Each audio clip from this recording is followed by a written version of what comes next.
વર્ષ 1929 અમેરિકા અને ઘણા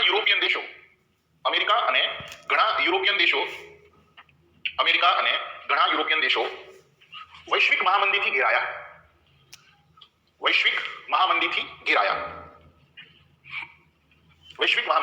ઘેરાયા. આ સમયે બેરોજગારી, મોંઘવારી, ઉદ્યોગ ધંધામાં તાળાબંધી વગેરે જેવી ભયાનક ગતિવિધિઓ સામે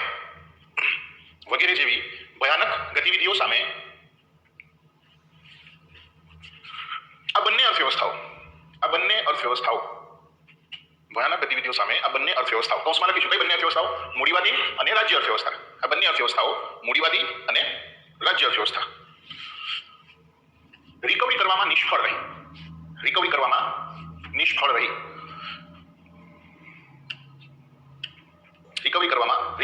રહી. ત્યારે વિશ્વમાં એક નવી અર્થવ્યવસ્થાનો ઉદ્ભવ થયો જેનું નામ છે મિશ્ર અર્થવ્યવસ્થા.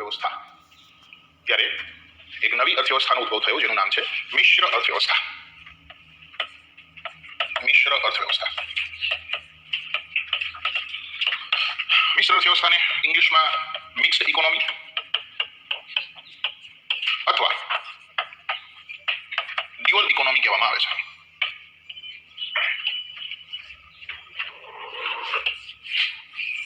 ઓકે, મિશ્ર અર્થવ્યવસ્થાની અંદર આપણે લખીશું પહેલો પોઈન્ટ કે વર્ષ 1936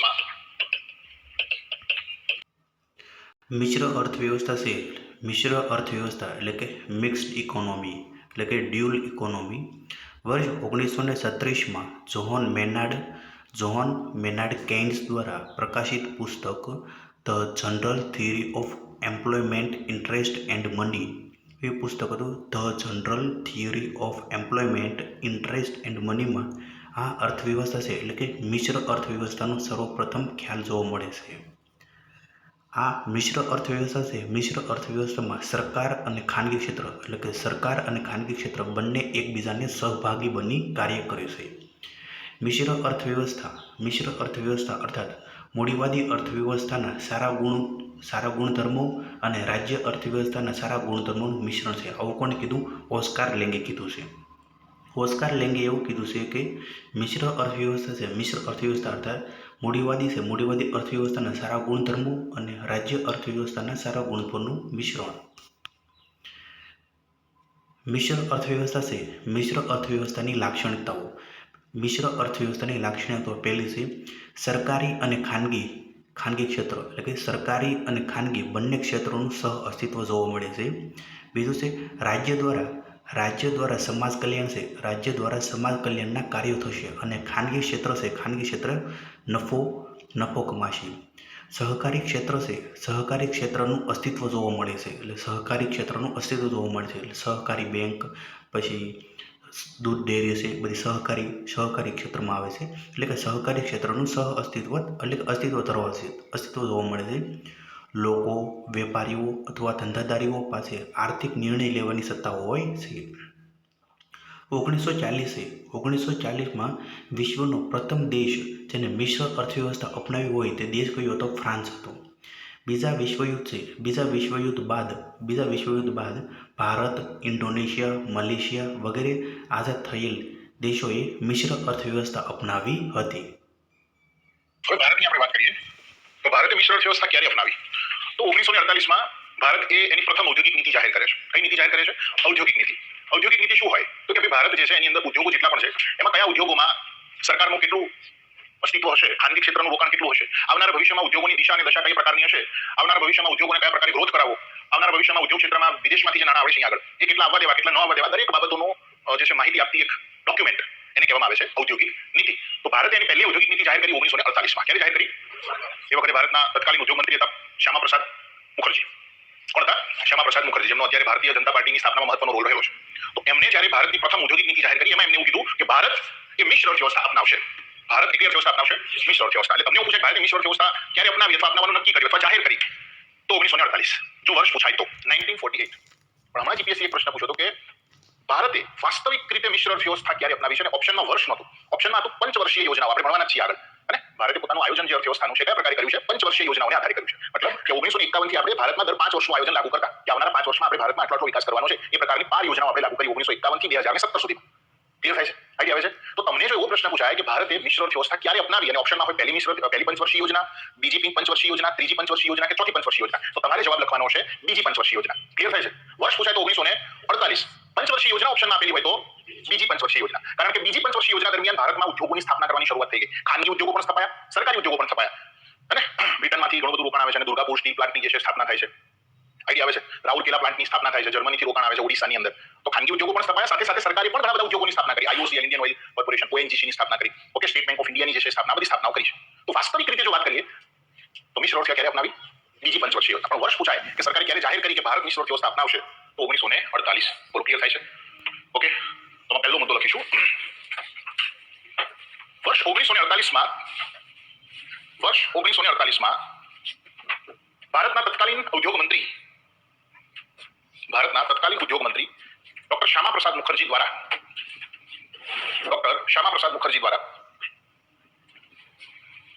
પ્રથમ ઔદ્યોગિક નીતિ જાહેર કરાઈ લખ્યું આ નીતિના માધ્યમથી જણાવાયું કે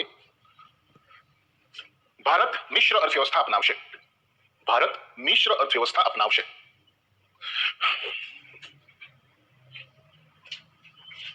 કૌંસમાં લખીશું નોંધ કરીને ભારતે વાસ્તવિક રીતે મિશ્ર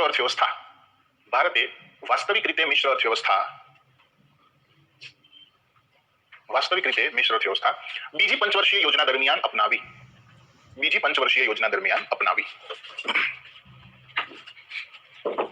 ઓકે લખ્યું તો આપણે ભણે ક્યારે અપનાવી હવે ભારતે મિશ્ર અર્થવ્યવસ્થા અપનાવી લીધી હવે અત્યાર સુધી આપણે 2024 ના એન્ડિંગમાં છીએ માની લો 2025 ની વાત કરીએ તો 1948 થી લઈ 2025 સુધીમાં ભારતે જે મિશ્ર અર્થવ્યવસ્થા અપનાવી છે એનો શું સિનેરિયો રહ્યો છે એની વાત કરી મિશ્ર અર્થવ્યવસ્થા એટલે શું સમાજવાદી મૂડીવાદી બંનેનો સરવાળો આવું આપણે ભણ્યા છીએ અને મિશ્ર અર્થવ્યવસ્થા ઇઝ ઇક્વલ ટુ સમાજવાદી અર્થવ્યવસ્થા અને મૂડીવાદી અર્થવ્યવસ્થા બંનેનો સરવાળો છે ઓકે હવે હાલ લખતા નહીં ચોપડા બંધ કરીને ખાલી સમજો ઓકે હું તમને પ્રેક્ટિકલ એક્ઝામ્પલ સાથે સમજાવવાનો પ્રયત્ન કરું આ છે સમયગાળો 1948 નો 1948 કે જ્યારે આપણે ભારતમાં ઔદ્યોગિક નીતિ રજૂ કરી અને નક્કી કર્યું કે મિશ્ર અર્થવ્યવસ્થા ભારતમાં અપનાવવાની છે પછી એક ફેઝ આવે છે ભારતમાં સૌથી મોટા આર્થિક પરિવર્તનો કરવામાં આવે છે ને એ ફેઝ છે 1991 ભારતના આખા ઇતિહાસમાં સૌથી મોટા આર્થિક પરિવર્તન આપણને જોવા મળે છે 1991 માં આપણે સુધારા કરીએ છીએ જેને આપણે એલપીજી તરીકે ઓળખીએ છીએ લિબરલાઇઝેશન પ્રાઇવેટાઇઝેશન અને ગ્લોબલાઇઝેશન આપણે ભણીશું બધું આવશે ઓકે અને 1991 પછીનો સમય છે અત્યાર સુધીનો માની લો 2025 સુધીનો વર્તમાન સમય હવે તમને પ્રશ્ન જીપીએસસી એવો પૂછે કે ભારતે વર્તમાનમાં કઈ અર્થવ્યવસ્થા અપનાવી છે અથવા ભારતે 1948 થી 1991 ના સમયમાં કઈ અર્થવ્યવસ્થા અપનાવી હતી તો હતી કઈ અર્થવ્યવસ્થા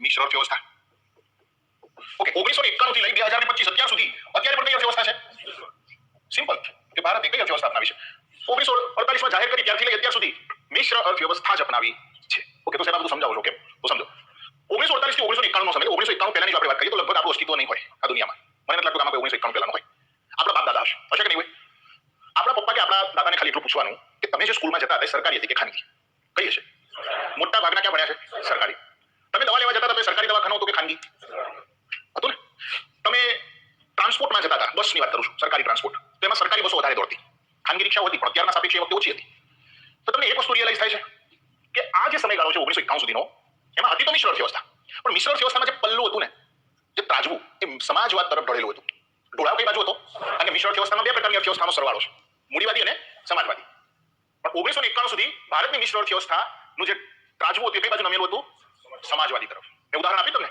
કે 1991 પહેલા સરકારી સ્કૂલો વધારે કે ખાનગી સરકારી ટ્રાન્સપોર્ટ વધારે કે ખાનગી સરકારી હોસ્પિટલો વધારે કે ખાનગી મોટાભાગની સરકારી બેંકો વધારે કે ખાનગી ક્લિયર થાય છે આઈડિયા આવે છે તો આ વસ્તુ સાબિત થાય છે કે નહીં કે 1991 પહેલા ભારતમાં હતી તો મિશ્ર અર્થવ્યવસ્થા પણ ભારતની અર્થવ્યવસ્થા એ સમાજવાદ તરફ થોડી ઝૂકેલી હતી હવે તમને જીપીએસસી ઓપ્શનમાં મૂકે ચાલો હું પછી ઓપ્શન આપું તમને પ્રશ્ન પૂછું ચાલો ઓકે તો 1948 થી 1991 સુધી ભારતમાં હતી તો કઈ અર્થવ્યવસ્થા મિશ્ર અર્થવ્યવસ્થા પણ સમાજવાદ તરફ ઝુકાવ વધુ હતો સમાજવાદ એટલે સરકારનું અસ્તિત્વ દરેક ક્ષેત્રમાં સરકારનો હસ્તક્ષેપ આવું આપણે ભણ્યા કે નહીં ઓકે 1991 થી 2025 નો અત્યારનો સમયગાળો હોય 1991 માં આપણે લિબરલાઇઝેશન એટલે ઉદારીકરણ કર્યું ખાનગી ઉદ્યોગોને જે છે જેને ઉદ્યોગ સ્થાપવો હોય સ્થાપી શકે પ્રાઇવેટાઇઝેશન કર્યું એટલે કે સરકારી કંપનીઓ જે સરકારને નુકસાન કરતી હતી બધી જ કંપનીઓનું ખાનગીકરણ કરી નાખ્યું એટલે ખાનગી ક્ષેત્રને વેચી મારી ઓકે ઘણી બધી બેંકોનું પણ ખાનગીકરણ કરી નાખ્યું હે ઓકે, અને ગ્લોબલાઇઝેશન એટલે વિશ્વમાંથી પણ આપણે જે નાના લેખ સ્વીકારતા હતા એ સ્વીકારવાનું ચાલુ કર્યું કે ફોરેન ડાયરેક્ટ ઇન્વેસ્ટમેન્ટ, વિદેશના માઇકલ ભાઈને ભારતમાં રોકાણ કરવું છે તો કરી શકે, વિદેશની કોઈ કંપનીને ભારતની કોઈ કંપનીમાં રોકાણ કરવું છે તો કરી શકે. પણ ત્યાર પછી 1991 પછી આપણે સુધારા કર્યા એટલે ભારતમાં વિદેશની કંપનીઓ બધું આવવા લાગ્યું. તો અહીંયા પણ છે તો મિશ્ર અર્થવ્યવસ્થા. પણ અત્યારે તમને પૂછું પ્રશ્ન કે અત્યારે ખાનગી સ્કૂલો વધારે છે કે સરકારી? અત્યારે સરકારી હોસ્પિટલો વધારે છે કે ખાનગી? અત્યારે ટ્રાન્સપોર્ટની આપણે વાત કરીએ તો ખાનગી ટ્રાન્સપોર્ટ અત્યારે રોડ પર ઉભા રહ્યો, તમારે જવું છે દ્વારકા દર્શન કરવા અથવા સોમનાથ, તો તમને સરકારી બસો વધારે મળશે કે ખાનગી? રાજસ્થાન જવું છે ઉદયપુર ફરવા 10-15 મિનિટ ચાલો ઉદયપુર ચાલો. આઈડિયા આવે છે. તો અત્યારે તમને લાગે છે કે આપણી અર્થવ્યવસ્થા કઈ બાજુ ઢળેલી હોય? ખાનગી ક્ષેત્ર in the sense of capital economy અથવા મૂડીવાદી અર્થવ્યવસ્થા તરફ ઝુકાવ વધી રહ્યો હોય ધીરે ધીરે.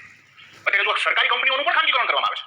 જો એર ઇન્ડિયા સેલ થઈ ગઈ, ખાનગીકરણ થઈ ગયું. એરપોર્ટ તો સારામાં સારું નફો હાલતા સરકારને. સરકારને એરપોર્ટ ઉપર કોઈ લોસ જ નહોતો ને, છતાં પણ એનું ખાનગીકરણ કર્યું. 99 વર્ષ માટે અદાણીને આપી દીધી. તમે જો જેવા 100 જેટલા એરપોર્ટ સમથિંગ આપી દીધા છે અદાણી. તો શું થઈ રહ્યું છે? ખાનગીકરણ તરફ ઝુકાવ વધી રહ્યો છે સરકારનો.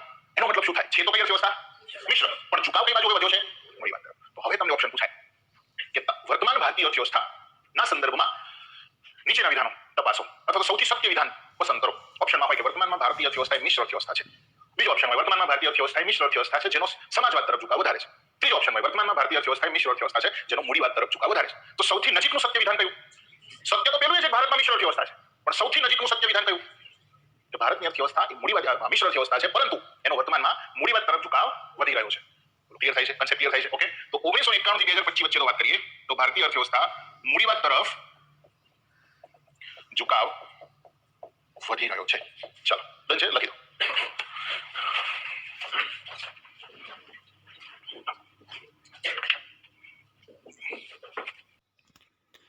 હવે 1948થી લઈને 1991 એટલે 1948થી લઈને 1991 જે મિશ્ર અર્થવ્યવસ્થા છે, મિશ્ર અર્થવ્યવસ્થા ધરાવે છે, પરંતુ સમાજવાદ તરફ ઝુકાવ વધુ હતો. જ્યારે 1991ની અંદર એલપીજી સુધારા આપણે રિફોર્મ કર્યા એટલે 1991થી લઈને 2025 વર્તમાનની અંદર મિશ્ર અર્થવ્યવસ્થા તો હતી, પરંતુ એનો ઝુકાવ છે મૂડીવાદ તરફ હતો, એટલે કે મૂડીવાદ તરફ ઝુકાવ વધી રહ્યો છે. ફેબિયન સમાજવાદ પરથી લીધેલો છે. એટલે કે જે મિશ્ર અર્થવ્યવસ્થા છે, મિશ્ર અર્થવ્યવસ્થાને નહેરુ સમાજવાદ તરીકે પણ ઓળખાય છે. નહેરુ સમાજવાદ, જેને આપણે નહેરુ સમાજવાદ સિદ્ધાંત છે, નહેરુ સમાજવાદ સિદ્ધાંત છે તે ફેબિયન સમાજવાદ છે, ફેબિયન સમાજવાદ પરથી લીધો છે. હવે વાત કરીએ આપણે બહારી વિશ્વ છે. બહારી વિશ્વના સંદર્ભમાં અર્થવ્યવસ્થાના પ્રકાર: ઓપન ઇકોનોમી અને ક્લોઝ ઇકોનોમી. ઓપન ઇકોનોમી એટલે કે ખુલ્લી અર્થવ્યવસ્થા અને ક્લોઝ ઇકોનોમી એટલે કે બંધ અર્થવ્યવસ્થા. ઓપન ઇકોનોમી વિશે વાત કરીએ તો આપણે કોઈ પણ દેશ છે, કોઈ પણ દેશ, આપણો કોઈ ભારત દેશ છે, ભારત દેશ કોઈ અન્ય દેશ સાથે આયાત નિકાસ કરતો હોય અને નાણાકીય વ્યવહારો કરતો હોય તેને આપણે ઓપન ઇકોનોમી એટલે કે ખુલ્લી અર્થવ્યવસ્થા કહે છે. એટલે કે કોઈ પણ દેશ છે અન્ય દેશો સાથે આયાત નિકાસ અને નાણાકીય વ્યવહારો કરતો હોય તેને આપણે ઓપન ઇકોનોમી એટલે કે ખુલ્લી અર્થવ્યવસ્થા કહીએ છીએ. ઓપન ઇકોનોમીની એટલે કે ખુલ્લી અર્થવ્યવસ્થાની અંદર આંતરિક અને બાહ્ય વેપાર થાય છે. એટલે આંતરિક વેપાર અને બાહ્ય વેપાર થાય છે.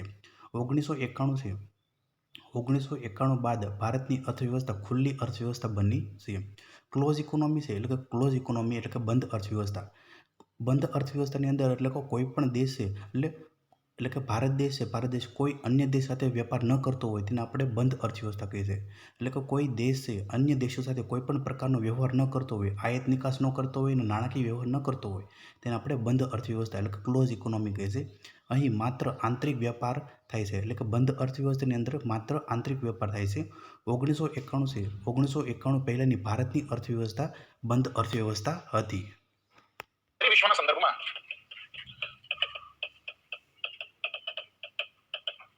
અર્થવ્યવસ્થાના પ્રકાર.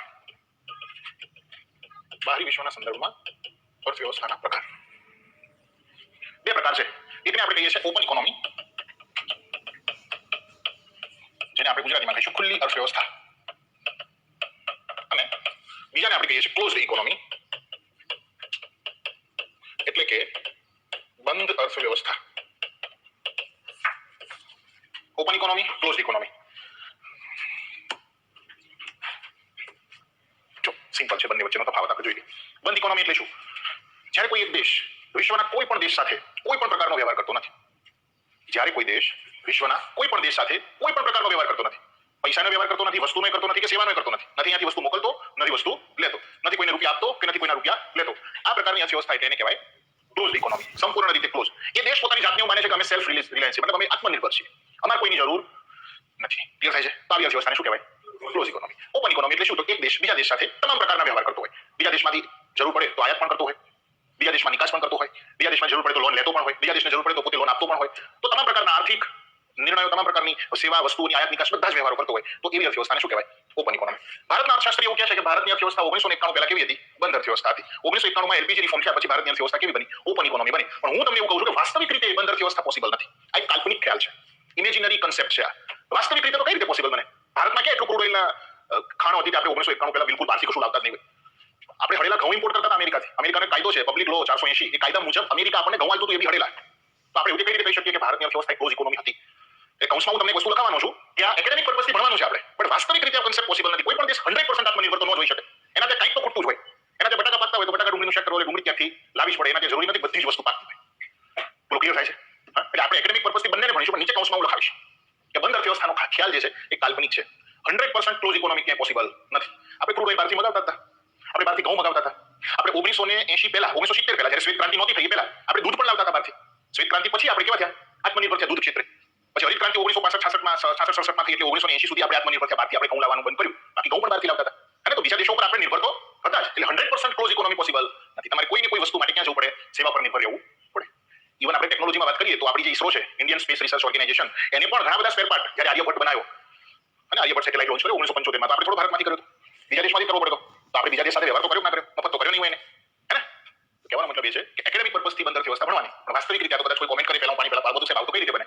નો જ બને. વાસ્તવિક રીતે પોસિબલ નથી. પ્રેક્ટિકલી જોવા જાવ તો બંધ અર્થવ્યવસ્થા પોસિબલ 100% તો નથી જ. ક્લિયર છે? તો ખુલ્લી અર્થવ્યવસ્થામાં લખીશું પહેલો પોઈન્ટ, જ્યારે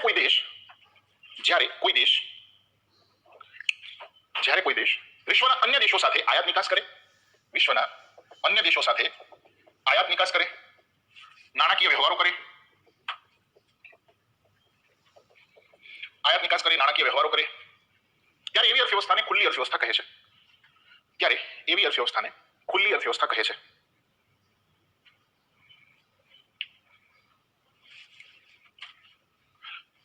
લખી દીધું. ખુલ્લી અર્થવ્યવસ્થા કોને કહેવાય? ઓકે, એક દેશ બીજા દેશ સાથે આયાત નિકાસ કરતો હોય અને નાણાકીય વ્યવહાર પણ કરતો હોય. અહીંયા એક દેશ બીજા દેશ સાથે લખીશું, જ્યારે એક દેશ બીજા દેશ સાથે કોઈ પણ પ્રકારનો વ્યવહાર ન કરતો હોય, કોઈ પણ પ્રકારનો વ્યવહાર ન કરતો હોય, કોઈ પણ પ્રકારનો વ્યવહાર ન કરતો હોય, ત્યારે એવી અર્થવ્યવસ્થાને બંધ અર્થવ્યવસ્થા કહે છે. મતલબ બંધ અર્થવ્યવસ્થા કહે છે. લખી દીધું. ઓકે, એવી અર્થવ્યવસ્થાને બંધ અર્થવ્યવસ્થા કહે છે. એનો મતલબ એવો થાય કે બંધ અર્થવ્યવસ્થામાં જે દેશ છે એ માત્ર આંતરિક વેપાર કરે છે, પોતાના દેશમાં ને દેશમાં, દેશની બહાર ક્યાંય વેપાર કરતો નથી. તો આપણે એક મુદ્દો અહીંયા બીજો લખી શકીએ કે અહીં માત્ર આંતરિક વેપાર થાય છે. અહીં માત્ર આંતરિક વેપાર થાય છે. અહીં માત્ર આંતરિક વેપાર થાય છે. અહીં આંતરિક અને બાહ્ય બંને વેપાર થાય છે. ઓકે, અહીંયા લખીશું 1991 પહેલાની ભારતની અર્થવ્યવસ્થા બંધ અર્થવ્યવસ્થા હતી. આવું અર્થશાસ્ત્રીઓ કહે છે, હું નથી કહેતો. ઓકે, હું એગ્રી નથી સ્ટેટમેન્ટ સાથે. બીજું, 1991 બાદ ભારતની અર્થવ્યવસ્થા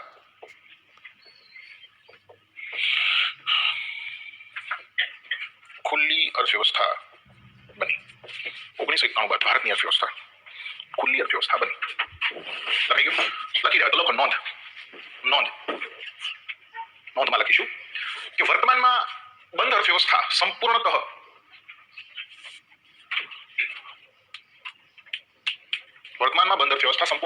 વાસ્તવિક રીતે કોઈ પણ દેશમાં શક્ય નથી.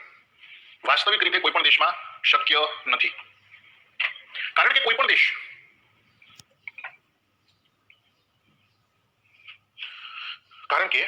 દેશ તમામ ક્ષેત્રોમાં આત્મનિર્ભર ન હોઈ શકે. તમામ ક્ષેત્રોમાં આત્મનિર્ભર ન હોઈ શકે. કંઈક ને કંઈક વસ્તુ કે સેવા માટે, કંઈક ને કંઈક વસ્તુ કે સેવા માટે અન્ય દેશો પર નિર્ભર રહેવું પડતું હોય છે. અન્ય દેશો પર નિર્ભર રહેવું પડતું હોય છે.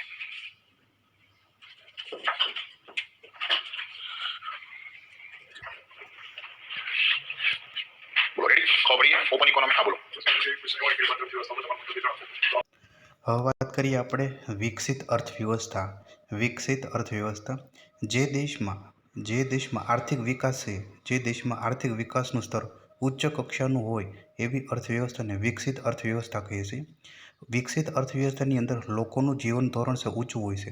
અદ્યતન ઉદ્યોગો અને ટેકનોલોજીનો વિકાસ જોવા મળે છે.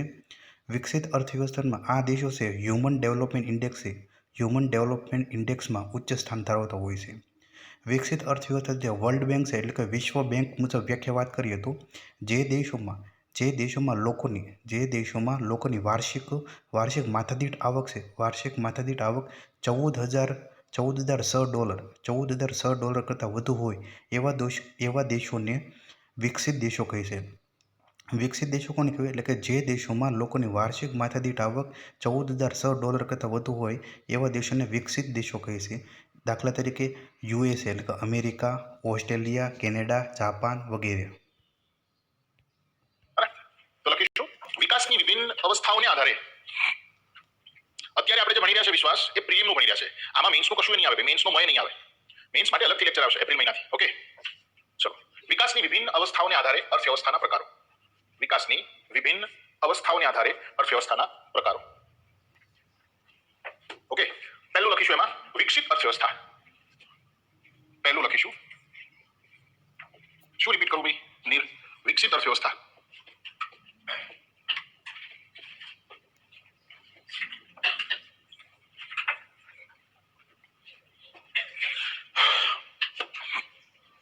વિકસિત અર્થવ્યવસ્થા એટલે શું? વિકસિત અર્થવ્યવસ્થા એટલે એવા દેશો કે જ્યાં અર્થવ્યવસ્થા લાગુ હોય એ દેશોનું જે જીવન ધોરણ હોય એ બિલકુલ ઉચ્ચ કક્ષાનું હોય. વિકાસના જે સ્તર છે એક સેચ્યુરેશન લેવલ સુધી ટચ થઈ ગયા હોય. વિકાસ એક કેવો થઈ ગયો હોય? ટોપ લેવલનો. રોડ, રસ્તા, પાણી બધી જ બાબતની સુવિધાઓ ત્યાં આગળ અવેલેબલ હોય. એ લોકોનું જીવન ધોરણ પણ કેવું હોય? ટોપ લેવલનું, ઉચ્ચ કક્ષાનું જીવન ધોરણ હોય. એ દેશની અંદર ઉદ્યોગોની અંદર પણ ટેકનોલોજી કેવી હોય? અદ્યતન કક્ષાની ટેકનોલોજી, આર્ટિફિશિયલ ઇન્ટેલિજન્સ, મશીન, રોબોટિક્સના આધારે ટોટલી કાર્યો થતા હોય. આવા દેશોને આપણે જે કહીએ છીએ વિકસિત દેશો અથવા તો વિકસિત અર્થવ્યવસ્થા ધરાવતા દેશો જેમ કે અમેરિકા, હે ને? અમેરિકા, કેનેડા, ઓસ્ટ્રેલિયા આ બધા કેવા દેશો છે? વિકસિત દેશો છે. એટલા માટે તો રશ છે આપણી પબ્લિકનો ત્યાં જવા માટે કે ત્યાં જ જવું છે. આઈડિયા આવે છે? બીજું કે એક ઇન્ડેક્સ આવે છે જે છે હ્યુમન ડેવલપમેન્ટ ઇન્ડેક્સ, માનવ વિકાસ સૂચકાંક. આ દેશોનું સ્થાન માનવ વિકાસ સૂચકાંકમાં ઉચ્ચ લેવલે હોય છે, આગળ પડતું હોય છે. ક્લિયર થાય છે? આઈડિયા આવે છે? તો આવા દેશોને કહેવાય વિકસિત અર્થવ્યવસ્થાઓ. ક્લિયર થાય છે? ઓકે, તો લખીશું જે દેશમાં આર્થિક વિકાસનું સ્તર ઊંચું હોય. પહેલો મુદ્દો કે ભાઈ જે દેશમાં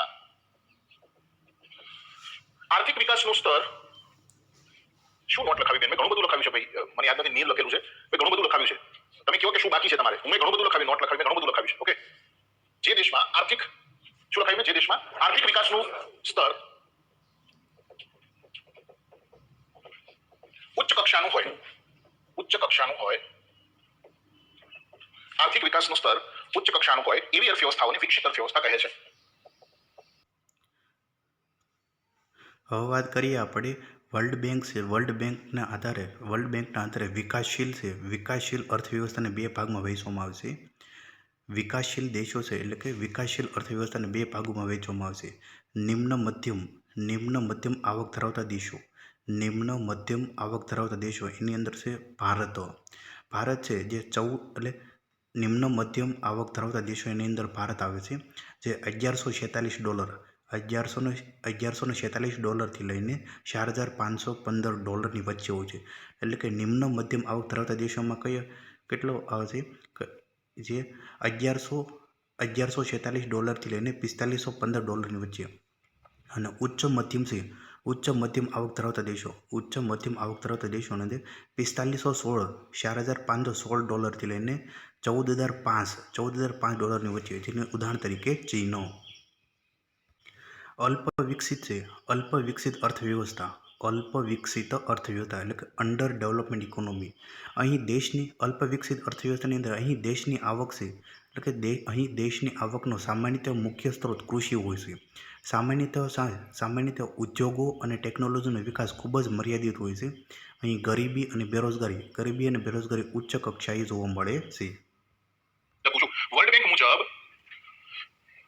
વ્યાખ્યા. અહીંયા લખું છું વર્લ્ડ બેંક મુજબ વ્યાખ્યા. જે દેશોમાં લોકોની વાર્ષિક માથાદીઠ આવક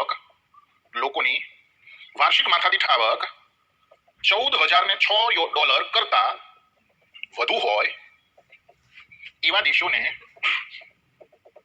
દેશોને વિકસિત દેશો કહે છે અથવા વિકસિત અર્થવ્યવસ્થા ધરાવતા દેશો કહે છે.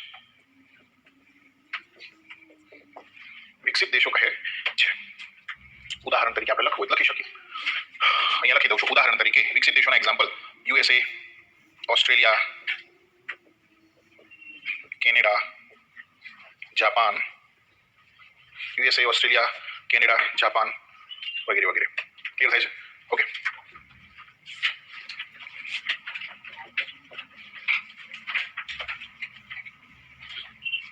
લખાઈ ગયું? તો આ છે વિકસિત અર્થવ્યવસ્થા. હવે આપણે જે લખીશું એ છે વિકાસશીલ અર્થવ્યવસ્થા. વિકાસશીલ અર્થવ્યવસ્થા એટલે કેવી અર્થવ્યવસ્થા? અહીંયા વિકાસનું સ્તર કેવું થયું છે? ઉચ્ચ સ્તર, મતલબ મેળવી લીધું છે. એક સેચ્યુરેશન લેવલનું સ્તર એને શું થયું છે? મેળવી લીધું છે. અને વિકાસશીલ અર્થવ્યવસ્થા એટલે આ સ્તર મેળવવાનો હજુ પ્રયત્ન ચાલુ છે. અહીંયા સુધી પહોંચવાનો પ્રયત્ન ચાલુ છે. બોલો. हाँ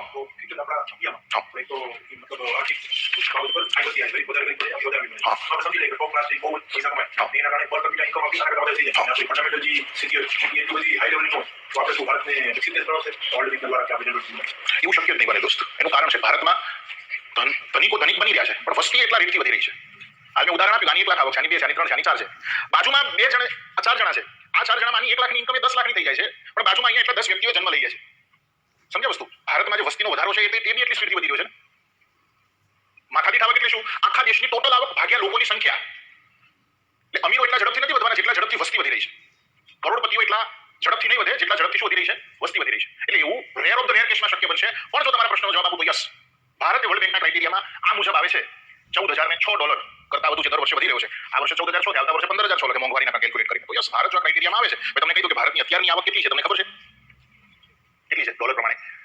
ભારતની અત્યારની આવક છે $1146 થી લઈ $4515. એટલે આ ક્રાઇટેરિયા સુધી પહોંચવું તો બહુ દૂરની વાત છે.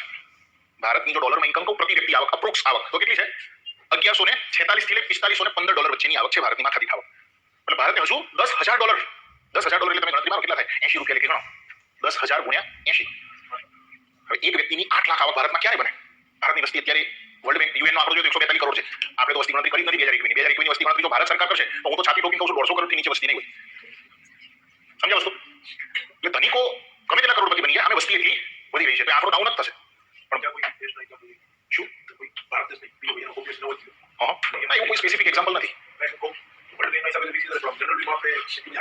વિકસિત અર્થવ્યવસ્થા દોસ્ત એમ નથી બનાતું. વિકસિત અર્થવ્યવસ્થા ખાલી માથાદીઠ આવક વધવાથી નથી બનાતું. હ્યુમન ડેવલપમેન્ટ ઇન્ડેક્સમાં પણ વર્લ્ડ બેંક પ્રમાણે તમે વિકસિત બની ગયા પણ તમારા ત્યાં હજુ રોડના ઠેકાણા નથી, તમારા ત્યાં ઉદ્યોગોના ઠેકાણા નથી, તમારા ત્યાં હજુ પણ મેન્યુઅલી કામ ચાલે છે, ટેકનોલોજીનું ડેવલપમેન્ટ નથી થયું, હજુ તમારા ત્યાં ઘરે ઘરે વીજળી નથી પહોંચી, પાણી નથી પહોંચ્યું અને તમે વિકસિત બનો છો. વિકસિત ભારત બને ને તો ભારત એનો સ્ટેટસ નહીં સ્વીકારે. ચીન બનવાની તૈયારીમાં છે. ચીન બહુ નજીક છે. ચીનની જે ઇકોનોમી છે એ $14,006 થી બહુ નજીક છે. પણ ચીન એ વર્લ્ડ બેંકમાં કેવાથી પણ સ્ટેટસ નથી સ્વીકારી. તો ના પડશે કે અમે વિકસિત છીએ જ નહીં, કેમ કે એને જે વિશ્વમાંથી ગ્રાન્ટ મળે છે બધી જે બધું બંધ થઈ જાય. અમુક ક્ષેત્ર વિકસિત અર્થવ્યવસ્થા એટલે તમે ટોપમાં આવી ગયા. પછી તમે કોના જોડેથી ગ્રાન્ટ લો, કોના જોડેથી જશે સહાય લો? જ્યારે તમારા દેશમાં પૂર આવે, અમેરિકામાં પૂર આવે, અમેરિકાની અંદર ફ્લડ આવે અથવા કોઈ ટોર્નેડો કે એવું કંઈક આવે છે તો ભારત જાય છે આપવા માટે કે $5,000 અમેરિકાને અમે સહાય કરીએ છીએ? એને જરૂર નથી આપવાની. પણ ભારતમાં પૂર આવે છે તો અમેરિકા કહે છે કે અમે $500 કે $5,000 ભારતને સહાય કરીએ છીએ. કેમ કે ભારત એ વિકાસશીલ અર્થવ્યવસ્થા છે અને ભારત કદાચ આ ક્રાઇટેરિયામાં આવશે કોઈ નહીં સ્વીકારે. એને ખબર છે કે ઉપરથી બધું આવતું બંધ થઈ જશે. ચીન બહુ નજીક છે, કીધું ને તમને એક્ઝામ્પલ આપ્યું, બહુ નજીક છે આનાથી $14,006 થી ખૂબ નજીક છે. એ કદાચ આ ક્રાઇટેરિયામાં આવી જશે તો વર્લ્ડ બેંકના સ્ટેટસ નહીં સ્વીકારે. તો ના પડશે કે અમે છીએ. સમજો વસ્તુ શું કહેવા માંગુ છું? એટલે વર્લ્ડ બેંક એ ખાલી એક જનરલ એક્ઝામ્પલ આપે છે કે આને અર્થવ્યવસ્થા કહી શકાય. એ સર્ટિફિકેટ નથી આપતી કે તમારો દેશ એ વિકસિત અર્થવ્યવસ્થા છે, પકડ લઈ જાઓ સર્ટિફિકેટ, એવું નથી. એ ખાલી ડેફિનેશન આપે છે કે જો કોઈ અર્થવ્યવસ્થા વિકસિત અર્થવ્યવસ્થા હોય તો સામાન્ય રીતે એ દેશમાં એક વ્યક્તિની વાર્ષિક આવક આટલી હોવી જોઈએ. સાથે સાથે મેં અહીંયા પણ લખાયું દેશમાં હ્યુમન ડેવલપમેન્ટ ઇન્ડેક્સમાં બી એનું ઉચ્ચ સ્થાન હોવું જોઈએ. સાથે સાથે ઉદ્યોગો અને ટેકનોલોજીનો વિકાસ પણ હોવો જોઈએ. સાથે સાથે લોકોનું જીવન ધોરણ પણ ઊંચું હોવું જોઈએ. તમને ખબર છે યુએઈ છે એ વિકસિત અર્થવ્યવસ્થા નથી, વિકાસશીલ અર્થવ્યવસ્થા છે. યુએઈમાં ભીખ માંગવી ને ગુનો છે. શું છે? જેલ થાય છે. એટલે ત્યાં આગળ તો સરકારે મશીનો મૂકેલા છે રોટલી આપવાના. હે ને, કોઈ ગરીબ છે એને ભૂખ લાગે છે તો માંગવા નહીં જવાનું, સરકાર એને રોટલી આપે છે. મશીન છે, તમારે 5 રોટલી જોતી હોય મશીનમાં જઈને ક્લિક કરો એટલે 5 રોટલી બહાર આવે. 5 રોટલી ઘેર જવાની, ઘેર શાક જાતે બનાવવું પડે. એના કોઈ મશીન નથી. આઈડિયા આવે છે? એટલે તમને શું કહું છું હું કે વર્લ્ડ બેંક ખાલી એક ક્રાઇટેરિયા નક્કી કર્યો છે કે જ્યાં વિકસિત અર્થવ્યવસ્થા હોય ત્યાં વાર્ષિક આવક એક વ્યક્તિની આટલી હોવી જોઈએ સામાન્ય રીતે. પણ જરૂરી નથી સામેવાળો વ્યક્તિ એને સ્વીકારે. ચીન નથી સ્વીકારતું. ચીન હાલ પણ શું કહે છે કે અમે વિકાસશીલ જ છીએ, અમે વિકસિત બનતા જ નથી, વિકાસશીલ જ છીએ. બાકી ચીનમાં જે ડેવલપમેન્ટ થયું છે બોસ, તમે યુટ્યુબમાં વિડીયો જોશો ગજબનું છે. ક્લિયર છતાં પણ સ્વીકારતું નથી. જરૂર નથી સ્વીકારવું, ન સ્વીકારવું તો દેશના હાથમાં છે. ભારત કાલ હવારે કદાચ ન પણ સ્વીકારે કે અમે વિકસિત નથી, અમારે વિકાસશીલ જ છે, હજુ અમારે ઘણું બધું બાકી છે. અને ઓબ્વિયસલી ભારતે તો હજુ વર્ષો લાગશે. ભારતના હજુ 36% જિલ્લાઓમાં વીજળી નથી મળતી. 36% આદિવાસી વિસ્તારો એવા છે જ્યાં હજુ વીજળીની પહોંચ જ નથી, લાઇટ જ નથી પહોંચી. આઈડિયા આવે છે? હજુ ઇન્ટરનેટની પહોંચ નથી, પાણીની પહોંચ નથી. ઘણા બધા વિસ્તારો એવા છે જ્યાં હજુ ચકલીથી પાણી નથી, હજુ તો પાણી ઉપાડીને લઈ જવું પડે છે. તો વિકસિત અર્થવ્યવસ્થા બહુ દૂરની વાત છે ભારત માટે હાલની તારીખમાં. કારણ કે વસ્તીનો વધારો પણ શું થઈ રહ્યો છે એટલા જ પ્રમાણમાં ઝડપથી થઈ રહ્યો છે. ઓકે, ચાલો તો વિકાસશીલ અર્થવ્યવસ્થા લખ્યું, ટાઇટલ આપ્યું, લખો વિકાસશીલ અર્થવ્યવસ્થા.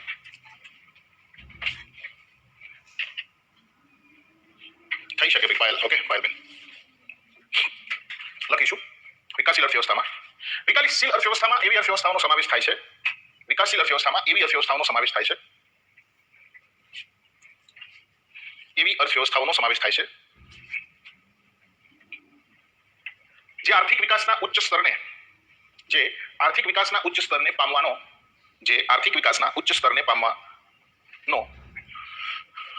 પ્રયત્ન કરી રહી છે. આર્થિક વિકાસના ઉચ્ચ સ્તરને પામવાનો પ્રયત્ન કરી રહી છે. ક્લિયર છે? મતલબ હજુ એટલું ડેવલપમેન્ટ નથી થયું જેટલું વિકસિત અર્થવ્યવસ્થામાં થયું છે. ઓકે, હોરિઝોન્ટલ બિલ્ડિંગો આપણે જે બની વર્ટિકલ બિલ્ડિંગો ઊભી છે, બિલ્ડિંગો બની રહી છે આપણા ત્યાં, એ તમે જુઓ ગાંધીનગર સિટીમાં, ગીફ્ટ સિટીમાં હવે શરૂ થઈ. મુંબઈમાં જે બિલ્ડિંગો છે ઊંચી 50-50 માળની, 45-45, 50-50 માળની, એવી ગુજરાતમાં ખાલી અમદાવાદ, સુરત ને ગાંધીનગરના આવી 3-4 સિટીમાં જોવા મળે છે. બીજે ક્યાં મળે છે? હજુ તો આપણે એ સ્ટેજમાં હજુ શરૂઆત કરી છે. આપણે જો ઇમર્જિંગ છીએ. અમેરિકામાં તો વર્ષો પહેલા બની ગઈ છે ને? આઈડિયા આવે છે? આપણે હજુ વિચારીએ છીએ કે પાણી ચકલીથી કઈ રીતે પહોંચાડવું. ત્યાં તો એલન મસ્ક મંગળ ઉપર આખી વસાહત બનાવવાનું વિચારી રહ્યો છે. મંગળ ઉપર ઘર કઈ રીતે બનાવવા. દ્રષ્ટિકોણ, વિઝન બી તો જોઈએ. ક્લિયર થાય છે? ઓકે, પણ આપણે શોષણ જ એટલું થયું છે પબ્લિકનું પહેલેથી જે હતું લૂંટી લઈ ગયા છે. શું વધ્યું છે આપણા જોડે? 1950 પછી ભારત સોને કી ચિડિયા કહેવાતું શું વધ્યું છે? અંગ્રેજો આપણને આપીને શું ગયા? બેરોજગારી, ગરીબી, બીજું શું આપીને ગયા? અને વસ્તી કેટલી વસ્તી? 150 કરોડ વસ્તી હદ થઈ ગઈ કહેવાય. અને યુપીની વસ્તી 25 કરોડ છે. આખો પાકિસ્તાન આવી જાય. પાકિસ્તાનની વસ્તી 25 કરોડ છે, યુપીની 25 કરોડ છે. યોગી આદિત્યનાથ તો આખો દેશ મેનેજ કરી રહ્યા છે એમ કહેવાય. છતાં બી આપણી પરિસ્થિતિ બાંગ્લાદેશ જેવી નથી કે પાકિસ્તાન જેવી નથી. હે ને? આઈડિયા આવે છે? તો પહેલો મુદ્દો શું લખ્યો? વિકાસના એક સ્તરને પામવાનો હજુ પ્રયત્ન ચાલુ છે. બીજું લખીશું કે આ અર્થવ્યવસ્થામાં લોકોનું જીવન ધોરણ મધ્યમ કક્ષાનું હોય છે. આ અર્થવ્યવસ્થામાં લોકોનું જીવન ધોરણ મધ્યમ કક્ષાનું હોય છે. લોકોનું જીવન ધોરણ મધ્યમ કક્ષાનું હોય છે. બીજું લખ્યું મધ્યમ કક્ષાનું હોય છે. નેક્સ્ટ, હ્યુમન ડેવલપમેન્ટ ઇન્ડેક્સમાં આ દેશોનું સ્થાન નીચું હોય છે.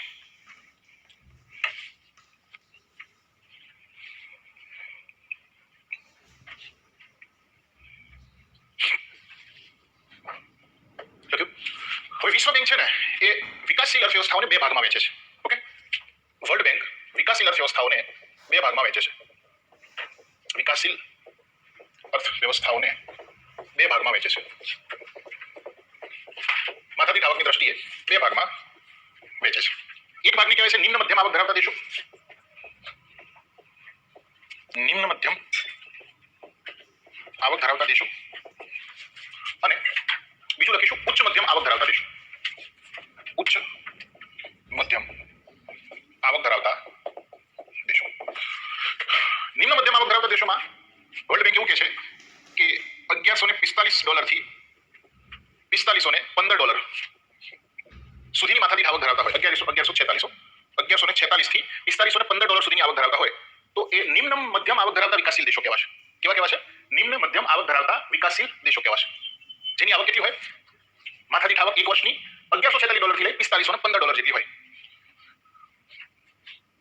ઓકે, ઉચ્ચ મધ્યમ આવકમાં અહીંયા 4515 છે તો અહીંયા $4516 થી લઈ $14005 સુધી વાર્ષિક આવક હોય. માથાદીઠ આવક એ છે ઉચ્ચ મધ્યમ આવક ધરાવતા વિકાસશીલ દેશો. આનું ઉદાહરણ હું આપી શકું ચીન.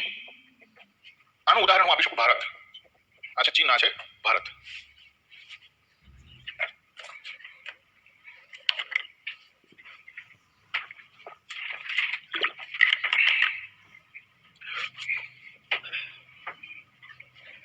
ઓલરેડી.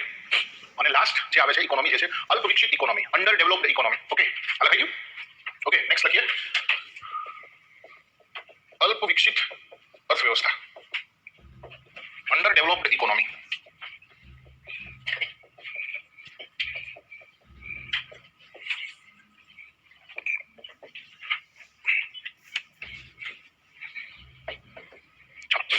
અંડર ડેવલપ્ડ ઇકોનોમી એટલે શું? તો આ એવી અર્થવ્યવસ્થાઓ છે કે જ્યાં લોકોનું જીવન ધોરણ અત્યંત નિમ્ન કક્ષાનું હોય. ઓકે, સામાન્ય રીતે આ દેશોમાં કૃષિ ઉપર નિર્ભર હોય. એમની આવકનો સ્ત્રોત કયો હોય? મુખ્યત્વે કૃષિ હોય. ઉદ્યોગો અને ટેકનોલોજીનો હજુ એટલો વિકાસ જોવા મળે નહીં. બરાબર છે? આ સિવાય ગરીબી અને બેરોજગારી એક ટોપ લેવલે અહીંયા આગળ ઉચ્ચ સ્તરે જોવા મળતી હોય. વર્લ્ડ બેંક મુજબ વાત કરીએ તો ઓબ્વિયસલી કેટલું હોય? 1145 કરતા ઓછી આવક ધરાવતા દેશો. ઓકે, વર્લ્ડ બેંકે એવા દેશોને શું કીધા છે? અલ્પ વિકસિત દેશો. ઉદાહરણ તરીકે આફ્રિકાના મોટા ભાગના દેશો, સોમાલિયા, યુગાન્ડા, પછી આપણે વાત કરીએ તો આપણા બાંગ્લાદેશ બાજુમાં. ઓકે, પછી અફઘાનિસ્તાન છે, કંબોડિયા છે, આ બધા કેવા છે? અલ્પ વિકસિત દેશો છે. બોલો, ક્લિયર થાય છે? પાકિસ્તાન વિકાસશીલમાં આવે છે અત્યારે તો. ઓકે, એનું તમે સ્ટેટસ જોવો તો આમ વાસ્તવિક રીતે જોવા જઈએ ને તો એ અલ્પ વિકસિત કરતા જ આવ્યો છે. એના